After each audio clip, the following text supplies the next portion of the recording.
செஞ்சியில் நடைபெற்ற தாவேக நலத்திட்ட உதவிகள் வழங்கும் விழாவில் மாவட்ட செயலாளரை கண்டித்து கட்சி நிர்வாகிகள் திடீரென விஜய் படத்தை தூக்கி எறிந்து காலால் மிதித்து போராட்டத்தில் ஈடுபட்டதால் பொதுச் செயலாளர் பாதியிலேயே கூட்டத்திலிருந்து வெளியேறிய சம்பவம் பெரும் பரபரப்பை ஏற்படுத்தியுள்ளது. தமிழக வெற்றிக் கழகத்தின் 2வது மாநில மாநாடு அடுத்த மாதம் 25ஆம் தேதி மதுரையில் நடக்க உள்ளதாக அறிவிக்கப்பட்டுள்ளது. தென் மாவட்டங்கள் ஒருங்கிணைக்கும் வகையில் இந்த மாநாட்டை நடத்த தாவேக தலைவர் விஜய் முடிவெடுத்துள்ளார். இதற்கான பணிகளை தாவேக நிர்வாகிகள் தீவிரமாக மேற்கொண்டு வருகிறார்கள். இதனிடையே தாவேக செயற்குழு கூட்டத்தில் கட்சியில் அதிக உறுப்பினர்களை சேர்க்க அறிவுறுத்தப்பட்டது. இதற்காக பிரத்யேக செயலி ஒன்றையும் தாவேக தலைமை வடிவமைத்திருப்பதாக கூறப்பட்டது.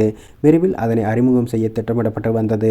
ஆனால் எதிர்பாராத விதமாக தாவேக தலைமை வடிவமைத்த புதிய உறுப்பினர் சேர்க்கைக்கான செயலியில் தொழில்நுட்ப கோளாறு ஏற்பட்டுள்ளதாகவும் இதனால் புதிய செயலி அறிமுக கூட்டம் ஒத்திவைக்கப்பட்டது.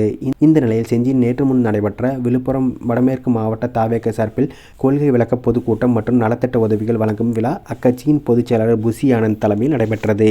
நலத்திட்ட உதவிகளை வழங்கிய பின் ஆனந்த் பேசிக் கொண்டிருந்த பொழுது திடீரென அங்கு சென்ற மேல்மலையனூர் ஒன்றிய துணை செயலாளர் சரண்ராஜ் நிர்வாகிகளின் கூட்ட மேடை அருகே வந்து தங்களுக்கு மரியாதை தராத மாவட்ட செயலாளர்களை கண்டித்து அவர் அணிந்திருந்த கட்சி துண்டையும் விஜய் படத்துடன் கூடிய அட்டையும் தூக்கி எறிந்தனர்.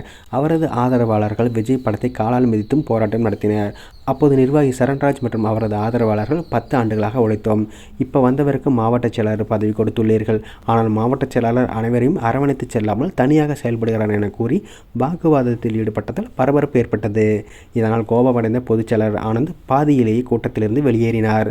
சட்டமன்ற தேர்தல் நெருங்கி வரும் நிலையில் பல்வேறு மாவட்டங்கள் நிர்வாகிகளிடையே இதுபோன்ற கோஷ்டி மோதல் ஏற்பட்டு வருவது தொடர்ந்து அதிகரித்து கொண்டே வருகிறது.